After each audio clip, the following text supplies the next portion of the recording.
scaffolding which has surrounded Wentworth Woodhouse since the spring of 2019 has allowed us to repair and replace significant quantities of cornicing, balustrading, plinth caps and other stonework details as part of our restoration programme.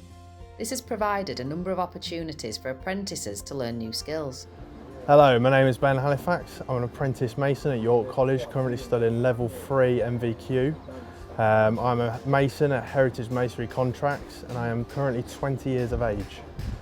MVQs are competency-based qualifications which often form a key element of apprenticeship programmes. Students build up a portfolio of evidence to prove that they can demonstrate each of the competencies and behaviours covered by the qualification. The Level 2 qualification covers skills competencies and Level 3 extends this to supervisory level. Here we have two masonry components in terms of working stone. Here we have a mason's mallet and here we have a 2-inch chisel. Now, in terms of masonry, dating back to whenever they first started, these are the primary tools that they would have used back then and to this date now. The quality of the carved stonework at Wentworth Woodhouse is quite exceptional.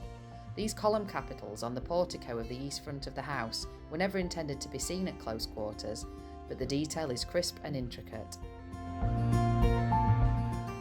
This is basically your bread and butter as a mason. It's all well and good having grinders and guns and all etc. of whatever else you can use, but these are the main things that we use in college. This is how we taught, this is what we're brought up on, and this is the main method of carving stone. So here we have a piece of Woodkirk sandstone. This is the stone that's been primarily used across the whole job. The local quarry to Wentworth is this sandstone, and this is all we've used apart from a little bit of Ketton limestone as well. We believe that stone from at least 4 different quarries was required to supply the needs of the original building work. Construction on the Palladian east front facade was begun in 1735 and completed around 1760.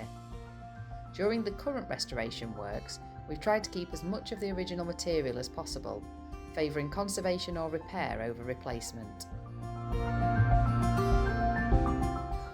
To start the actual unit off, I would have cut out an existing joint, taken a template, and then from there it is basically a case of setting out the whole stone from start to finish. Every little piece that gets worked on this stone will be all marked up previously before any work gets done to it. Roughly, to work this unit, it took me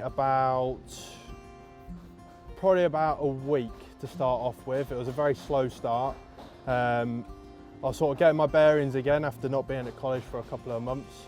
I started off by grinding most of the bulk out. That is mainly what I'll normally start off with, is taking most of the bulk out. Then the rest I'd like to either work by hand or with an air compressed pneumatic chisel.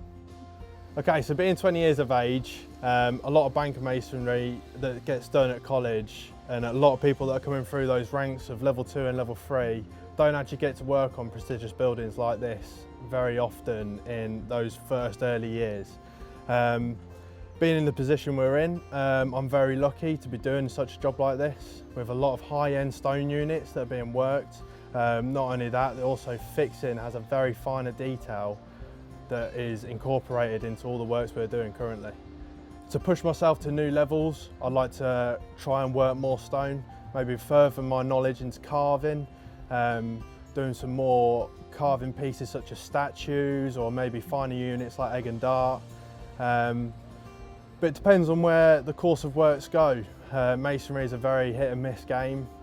Sometimes you come across and land big jobs and sometimes it just doesn't quite work out the same. And how do you feel that the amount of work we've had here and the variety of work has aided you in achieving and going for your level 3 banker masonry? Well, in terms of actually working stone, a lot of the units on here are obviously far more detailed than anything we've worked before in terms of the actual plinth caps, cornice work. It takes a lot more thought process and a lot more planning, which is what level 3 is all about. It's all about the setting out, which is the key part about the whole thing, and then processes and how you actually work the stone. Do you feel that you would have been able to develop the level of competence that you've shown with your banker masonry in terms of your setting out and working out your mouldings and actually working them to the quality you have if you didn't have a project of this scale to work on? Definitely not. I mean, the detail on something like this is far more superior than what a church job would be. I mean, we're currently working on a massive stately home with some of the best stonework I've seen currently in my career as a stonemason. In terms of setting out stone and everything such as that, it's a lot more finer detail. A lot of the units we're working are obviously far more superior than everything I've worked before. So in going to level 3, it's a lot better. Okay. So my next question is, have you enjoyed it? Most certainly. It's been highly challenging. There's been a lot of stressful times, there's been a lot of happy times, and there's a lot of variety in a job like this. It's amazing to actually go through a lot of the different types of works, to actually understand them, find enjoyment out of them. Although they're a bit tricky, a bit hard to learn, sometimes when you wrap your head around them, it just makes it all the more worth it. Brilliant.